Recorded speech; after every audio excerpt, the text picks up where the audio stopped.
नमस्कार, स्वागत है आप सभी का डीडी न्यूज में। आपके साथ इस वक्त के समाचार लेकर हाजिर हूं मैं संध्या शर्मा। आइए बुलेटिन की शुरुआत कर लेते हैं हेडलाइंस के साथ। प्रधानमंत्री नरेंद्र मोदी आज से 3 देशों की यात्रा पर। जॉर्डन, इथियोपिया और ओमान के साथ द्विपक्षीय, क्षेत्रीय और वैश्विक हितों के मुद्दों पर करेंगे बातचीत।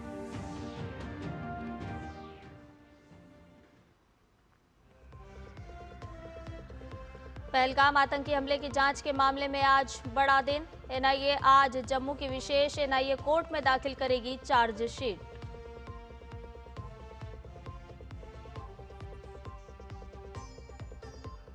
बीजेपी के नए कार्यकारी अध्यक्ष नितिन नवीन ने कहा कि देश के हर वर्ग तक विकास पहुंचाने के लिए बीजेपी प्रतिबद्ध।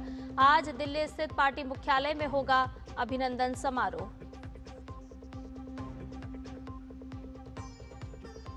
ऑस्ट्रेलिया के बुंडी शूटआउट को पीएम एंथनी अल्बनीज ने बताया देश के लिए काला क्षण। अब तक 16 की मौत, आतंकी घटना के पीछे बाप बेटे जिम्मेदार।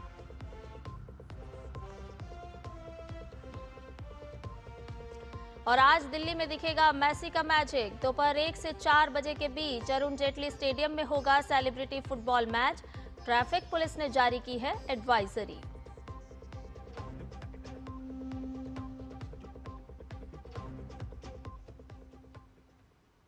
सभी समाचार विस्तार के साथ। प्रधानमंत्री नरेंद्र मोदी के 3 देशों के दौरे की शुरुआत आज हो रही है। पीएम मोदी आज से 16 दिसंबर तक जॉर्डन की यात्रा पर रहेंगे। भारत जॉर्डन कूटनीतिक संबंधों की 75वीं वर्षगांठ के अवसर पर प्रधानमंत्री नरेंद्र मोदी आज जॉर्डन जाएंगे। पीएम राजधानी अम्मान में किंग अब्दुल्ला द्वितीय से द्विपक्षीय और प्रतिनिधिमंडल स्तर की वार्ता करेंगे।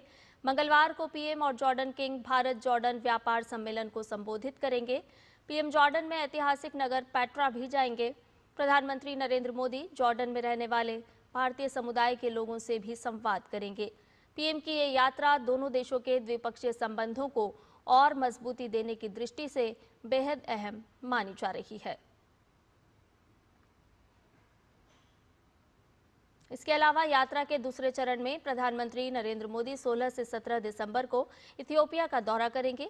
ये प्रधानमंत्री नरेंद्र मोदी की पहली इथियोपिया यात्रा होगी। प्रधानमंत्री मोदी प्रधानमंत्री डॉक्टर अबी अहमद अली के साथ भारत इथियोपिया द्विपक्षीय संबंधों के सभी पहलुओं पर व्यापक चर्चा करेंगे। ग्लोबल साउथ के साझेदारों के रूप में ये यात्रा दोनों देशों की मित्रता और द्विपक्षीय सहयोग को और प्रगाढ़ बनाने की साझा प्रतिबद्धता को दोहराएगी। यात्रा के अंतिम चरण में प्रधानमंत्री नरेंद्र मोदी ओमान के सुल्तान हैथम बिन तारिक के निमंत्रण पर 17 और 18 दिसंबर को ओमान का दौरा करेंगे। ये प्रधानमंत्री नरेंद्र मोदी की ओमान की दूसरी यात्रा होगी। इस यात्रा के दौरान व्यापार, निवेश, ऊर्जा, रक्षा, सुरक्षा, प्रौद्योगिकी, कृषि और संस्कृति के क्षेत्रों सहित कई क्षेत्रों में द्विपक्षीय संबंध मजबूत होंगे।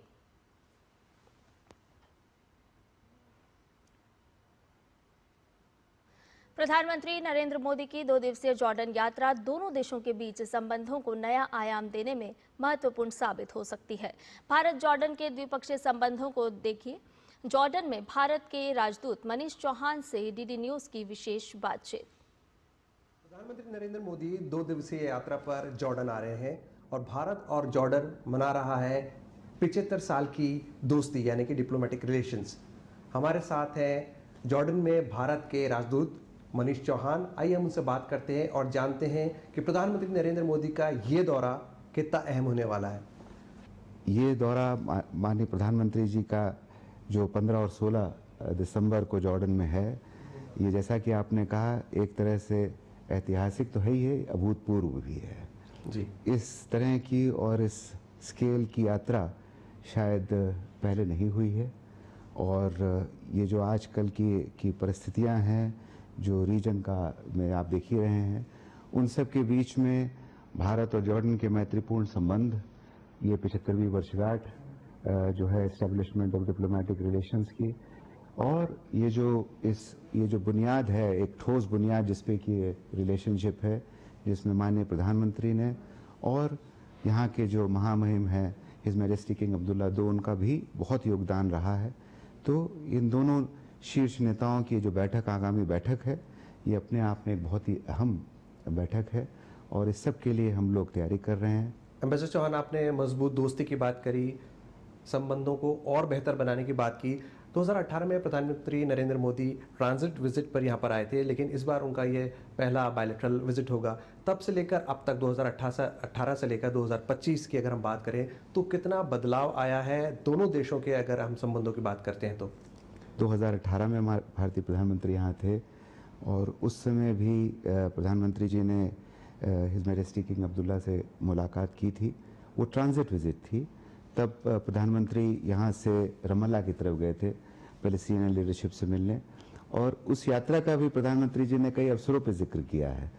उन्होंने बताया कि कैसे यहाँ पर वो जब आए तो जॉर्डन की लीडरशिप ने, हिज मैजेस्टी किंग ने कैसे अपने हेलीकॉप्टर्स दिए थे, जिससे कि भारत का प्रधानमंत्री का पूरा जो हमारा जो डेलीगेशन था वो वहाँ तक गया और वहाँ से लौटा था। अगर हम की एरियाज ऑफ बायलैटरल रिलेशंस की हम बात करते हैं तो कुछ वो एरियाज हमारे दर्शकों को आप बताना चाहेंगे कि कौन कौन से भारत और जॉर्डन के बीच में वो एरियाज हैं जहाँ पर हम आगे और बढ़ सकते हैं? देखिए, जैसे मैंने कहा कि भारत और जॉर्डन के संबंध अभी भी बहुत मजबूत हैं। अब जैसे आप आर्थिक दृष्टिकोण से देखें तो व्यापार के क्षेत्र में हम जॉर्डन के चौथे, कभी कभी कुछ लोग कहते हैं तीसरे नंबर के ट्रेडिंग पार्टनर हैं। बहुत मजबूत हमारा एक यहाँ पे रिलेशनशिप है, जॉइंट वेंचर्स हैं और कई भारत की कंपनियां एक्टिव भी रही हैं यहाँ पर। और लेकिन अभी भी जैसा कि है कि इसमें भी हम काफ़ी आगे जा सकते हैं। बहुत strong people to people connect है। करीबन भारतीय समुदाय भी 17 से 18 हज़ार के बीच में है। काफ़ी क्षेत्र में वो भी एक उसने अपना अच्छा प्रभाव छोड़ा है। जॉर्डन की चाहे वो आर्थिक वो बेस हो, उस सब में उनका योगदान है। टूरिज्म है, जैसे कि है ना, आपको देखा होगा आपने कि एक अगर मौसम ठीक रहा तो प्रधानमंत्री जी को हम लोग एक his royal highness crown prince के साथ उनकी पेट्रा की भी यात्रा है। ये सब दर्शाता है कि कैसे दोनों देश के एक तो संबंध बहुत प्राचीन हैं और साथ ही साथ एक काफ़ी संभावनाएं हैं टूरिज्म के क्षेत्र में। अब इसी साल जैसे कुछ महीने पहले ही रॉयल जॉर्डेनियन ने अपनी सीधी फ्लाइट भी शुरू कर दी है। मुंबई जा रहे हैं अभी वो। उनके दिल्ली के भी प्लान से हम चाहेंगे और भी इस तरह की कनेक्टिविटी बढ़े, जिससे कि दोनों देशों के लोग आपस में एक दूसरे को और जानें समझें और नए क्षेत्रों में कार्य करने की उनको सुविधा मिले। तो ये राजनीतिक क्षेत्र में हमने जैसे कहा कि हमारे बहुत अच्छे संबंध हैं। लोग आ जा रहे हैं, मिल रहे हैं एक दूसरे से। प्रधानमंत्री जी की खुद की यात्रा बहुत ही महत्वपूर्ण है इस दिशा में। हम चाहेंगे इसी यात्रा के बाद और भी इसी तरह से हम लोग आपस में मिलते रहें, हर स्तर पे मिलते रहें, जिससे कि एक समझ बने एक दूसरे के प्रति, और साथ ही साथ ये जो रिश्ते हैं हमारे, जो कि गहन रिश्ते हैं, इनको हम और मजबूती दे सकें।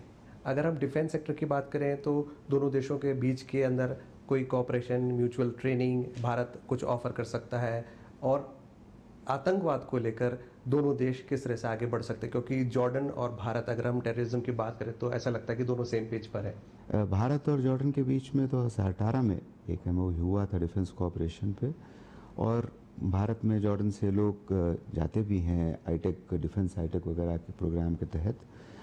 अगेन ये एक ऐसा क्षेत्र है जिसमें कई संभावनाएं हैं और आगे कार्य करने की।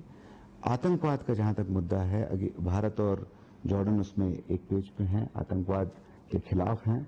आपको याद होगा कि पहलगाम के आतंकी हमले के बाद माननीय प्रधानमंत्री जी और हिज मैजेस्टी किंग अब्दुल्ला के बीच में भी वार्ता हुई थी टेलीफोन पे, और हिज मैजेस्टी ने आतंकी हमले की निंदा की थी, भर्त्सना की थी।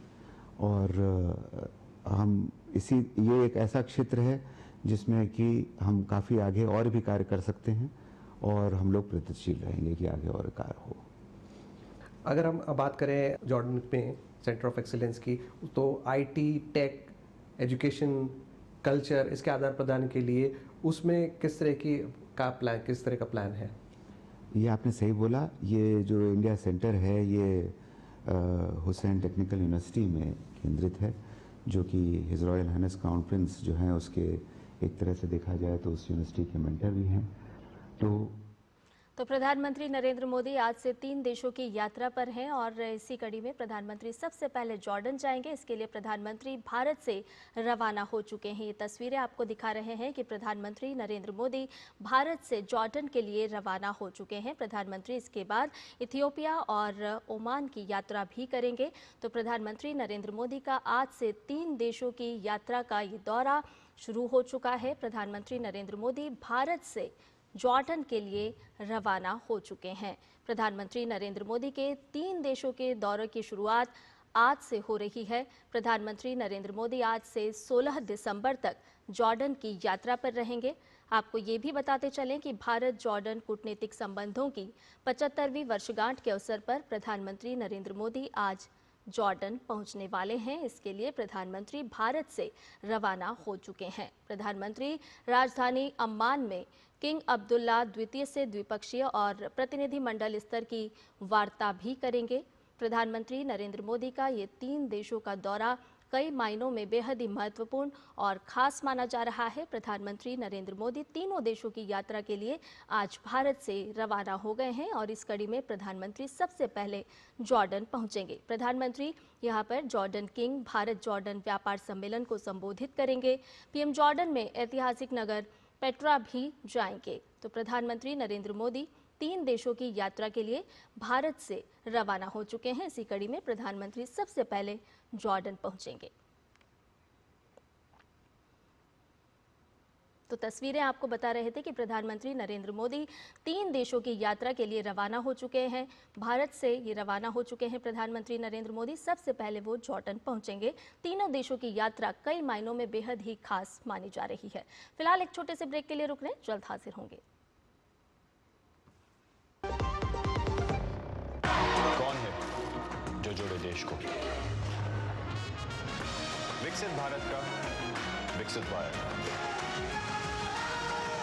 जब धरती चीर कर निकलता है लोहे का पत्थर और मिलता है मोंगिया के जोश से, फिर तपता है, पिघलता है और बनता है फौलाद।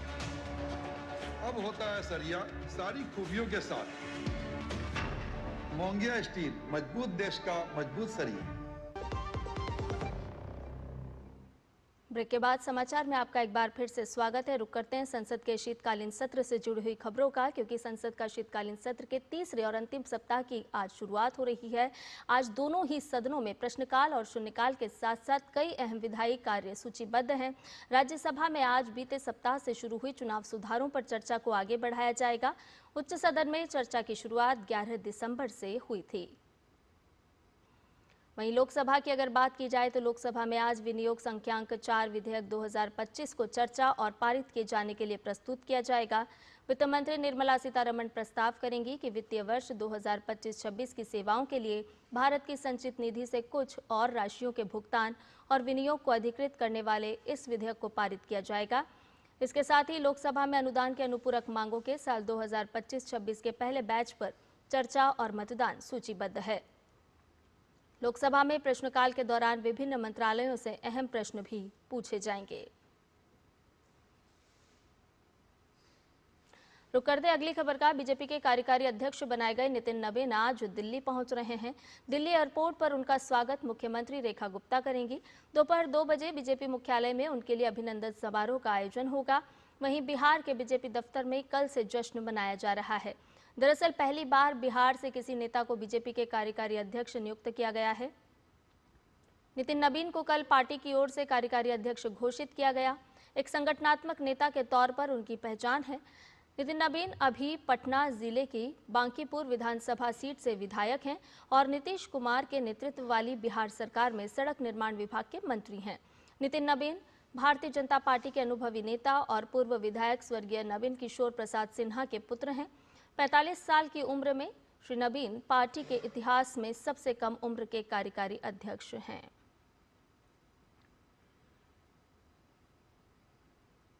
नितिन नबीन ने आज सुबह पटना में अपने पिता नवीन सिन्हा को श्रद्धांजलि दी। इस मौके पर नितिन नबीन ने कहा कि प्रधानमंत्री मोदी के नेतृत्व में विकास हर गांव और शहर तक पहुंचा है। उन्होंने कहा कि आज पीएम के सशक्त नेतृत्व के चलते भाजपा हर वर्ग, खासकर जरूरतमंदों की पार्टी के रूप में खड़ी है।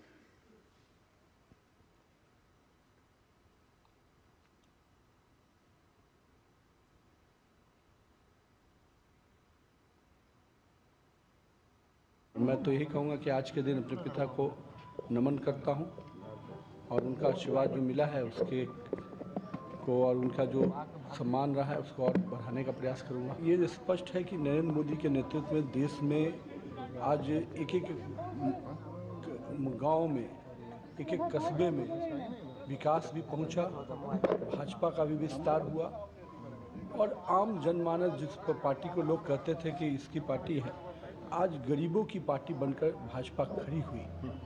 कोई ऐसा वर्ग नहीं है जिसको भाजपा ने, एनडीए गठबंधन ने विकास की योजनाओं से छुआ नहीं। बंगाल में आगामी चुनाव को लेकर उन्होंने आगे कहा कि भाजपा का कार्यकर्ता हर चुनाव के लिए तैयार है। बंगाल हो, यूपी हो, असम हो, बिहार, भाजपा का कार्यकर्ता हर दिन चुनाव के लिए तैयार रहता है। यही भाजपा की खूबसूरती है और मैं मानता हूं कि बाकी लोग चुनाव में काम करते हैं, भाजपा का कार्यकर्ता 24/7 काम करता है। बुलेटिन में खबरें और भी हैं, लेकिन फिलहाल एक छोटे से ब्रेक के लिए रुक रहे हैं, जल्द हाजिर होंगे।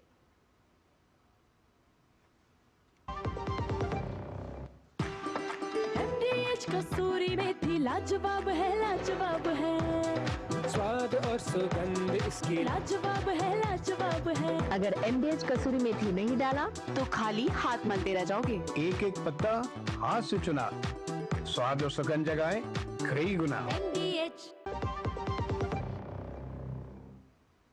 ब्रेक के बाद समाचार में आपका एक बार फिर से स्वागत है। आइए खबरों में बढ़ते हैं आगे और बात करते हैं पहलगाम आतंकी हमले से जुड़ी हुई खबर की, क्योंकि पहलगाम आतंकी हमले मामले में आज NIA चार्जशीट दाखिल करेगी। NIA जम्मू की विशेष NIA कोर्ट में चार्जशीट पेश करेगी। पहलगाम के बैसरन वैली में इस वर्ष 22 अप्रैल को आतंकी हमला हुआ था। पाकिस्तान के आतंकवादियों के इस हमले में 26 लोग मारे गए थे। NIA की जांच के दौरान हमले में 3 आतंकवादियों की प्रत्यक्ष संलिप्तता सामने आई।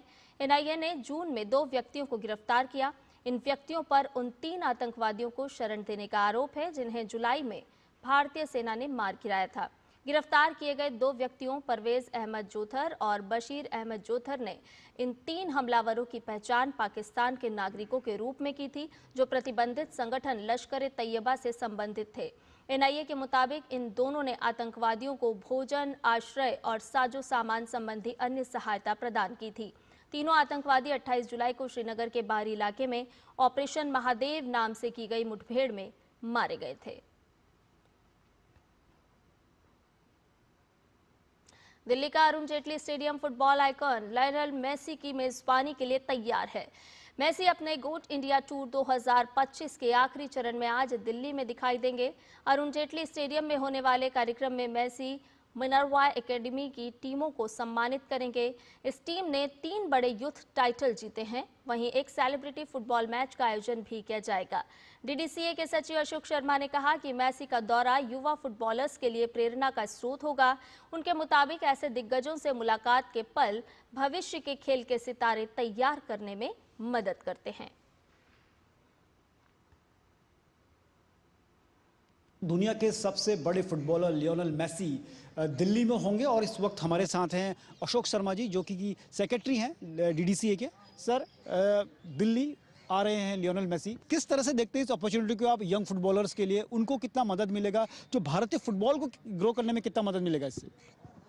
देखिए, मेसी की जो फॉलोइंग है पूरे वर्ल्ड में बहुत ज़्यादा है, तो इंडिया में वो आ रहे हैं तो उनका स्वागत है। और हमारे से जब ये बात हुई कि मेसी के लिए हमें ग्राउंड चाहिए, तो हमारे प्रेसिडेंट एकदम से तैयार हुए और क्रिकेट ग्राउंड में फुटबॉल हो, ये दिल्ली वाले पहली बार देखेंगे।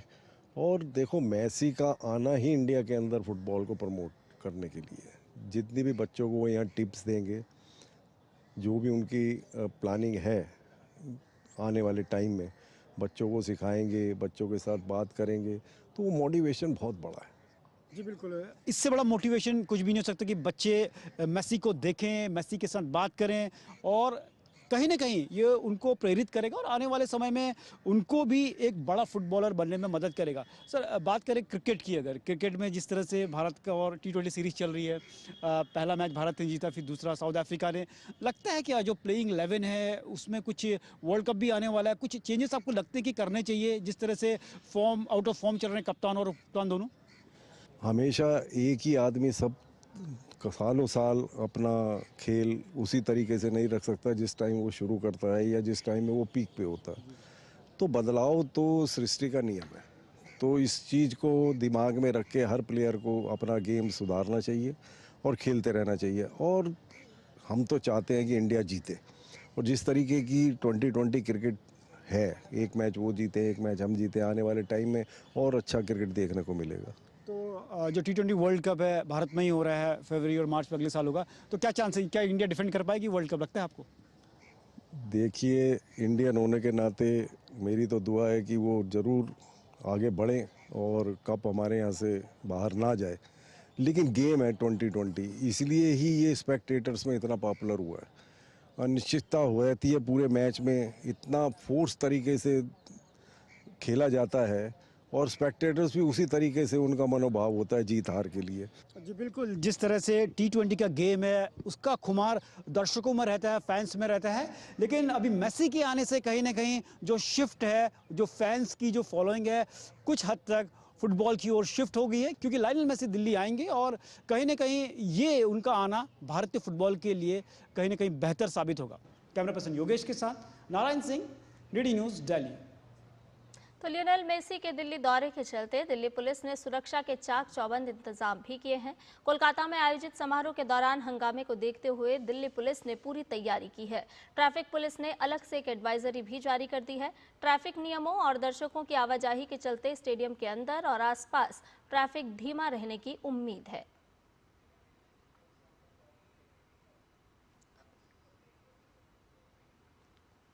तो आपको बता दें कि सुरक्षा के चाक चौबंद इंतजामात भी किए गए हैं।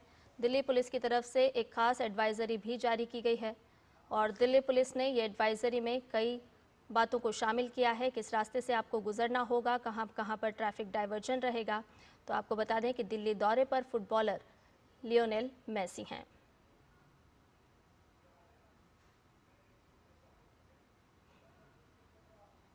और इस वक्त संसदीय कार्य मंत्री किरण रिजिजू पत्रकार वार्ता को संबोधित कर रहे हैं। आइए सीधा रुख करते हैं। प्रधानमंत्री का कब्र खोदने के लिए जो बात कही गई और देश भर से कांग्रेस वालों ने अपने लोगों को बुला करके प्रधानमंत्री को मारने के लिए, प्रधानमंत्री को जान से ख़त्म करने के लिए, कब्र खोदने के लिए जो बातें की गई हैं, मैं समझता हूं कि लोकतंत्र में इससे ज़्यादा और घटिया, इससे ज़्यादा नीचे का स्तर कभी देखने को नहीं मिला है। संसद सत्र चल रहा है। कांग्रेस पार्टी के अध्यक्ष और कांग्रेस पार्टी के नेता प्रतिपक्ष पार्लियामेंट में देश के लोगों से माफ़ी मांगना चाहिए। आप सबको याद होगा 2014 में हमारे एक सांसद निरंजन ज्योति जी ने एक गलत शब्द इस्तेमाल किया था विपक्ष के नेताओं के ऊपर। तुरंत प्रधानमंत्री जी ने उनसे पार्लियामेंट में माफ़ी मांगने के लिए कहा और उन्होंने माफ़ी मांगी थी। लोकतंत्र में भाषा किस स्तर का हो, ये हम सब अच्छी तरह से समझना चाहिए। बीजेपी की ओर से, एनडीए की ओर से कभी भी किसी का नाम लेकर के किसी का माँ पिताजी को या किसी नेता को मौत से घाट उतरने के लिए कभी भी नहीं कहा। वैसे भी हम लोग जितना भी एक दूसरे के विरोधी हो, फिर भी हम विश करते हैं। बीमार होने पर, जन्मदिन या कोई ऐसा अवसर होता है तो हम लोग एक दूसरे के प्रति सम्मान से हम विश करते हैं, हम एक दूसरे को इज्जत देते हैं। राजनीतिक लड़ाई अलग है, लोकतंत्र में राजनीति करने का अधिकार है और एक दूसरे को हम अलग अलग तरीके से क्रिटिसाइज करते हैं, एक दूसरे के विरोध करते हैं, लेकिन कभी भी जान से मारने के लिए कोई ना सोचता है ना बोलता है।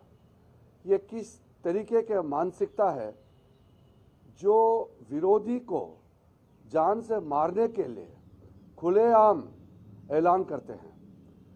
देश के प्रधानमंत्री 140 करोड़ भारत के विश्व के सबसे बड़ा लोकतंत्र भारत देश का प्रधानमंत्री आदरणीय नरेंद्र मोदी जी को दुनिया मानते हैं, देश के लोग मानते हैं, और उसमें कुछ विपक्ष के लोग प्रधानमंत्री को अगर जान से मारने के लिए कहता है तो ये बहुत ही दुखद और अफसोस की बात है। सिर्फ खंडन करने से नहीं होगा। पार्लियामेंट में कांग्रेस अध्यक्ष और कांग्रेस के नेता प्रतिपक्ष माफ़ी मांगना चाहिए, देश से माफ़ी मांगना चाहिए पार्लियामेंट के फ्लोर में। मैं समझता हूं कि अगर इंसानियत नाम का कोई चीज़ है और कांग्रेस पार्टी में देश के लिए, समाज के लिए थोड़ा भी अगर सोचने का, सम्मान देने का अगर विचार है तो विलंब नहीं करना चाहिए। तुरंत देशवासियों से पार्लियामेंट के फ्लोर से माफ़ी मांगना चाहिए। तब जा कर के हम समझेंगे कि गलती हुई है और कांग्रेस पार्टी ने गलती माना है। जो चर्चा हो चुके हैं, पार्लियामेंट में बहस होते हैं, हम हर मुद्दे के लिए चर्चा के लिए तैयार रहते हैं, और पार्लियामेंट से भाग जाना और प्रधानमंत्री जी को गाली देना ये सभ्य समाज में बिल्कुल शोभा नहीं देता है। मैं फिर से कहना चाहता हूं, कांग्रेस अध्यक्ष और कांग्रेस के नेता प्रतिपक्ष दोनों लोकसभा राज्यसभा में देशवासियों से माफ़ी मांगना चाहिए, और कभी भी भविष्य में एक दूसरे के प्रति और विशेष करके नेताओं के प्रति इस तरह का भाव नहीं रखना चाहिए। मोदी जी हमेशा शालीनता को आगे रख करके अपने पार्टी के लोगों को भी कहता है कि हम विपक्ष के नेताओं को दुश्मन नहीं मानना चाहिए। हम एक प्रतिद्वंद्वी की तरह, एक राइवल की तरह, हमारा एक ओपोनेंट है, पॉलिटिकल ओपोनेंट है, उस हिसाब से हम देखते हैं। और जान से मारने की धमकी, कब्र खोदने के लिए जो ऐलान किया गया है, ये राजनीति हमारा देश के लिए बहुत नुकसानदायक है, और माफ़ी मांगने से बिल्कुल देरी नहीं होना चाहिए। मैं बहुत साफ शब्दों से कहना चाहता हूँ। पहली बार नहीं है, कांग्रेस के तमाम नेताओं से श्रृंखला है, पर ऐसा लगता है कि राहुल गांधी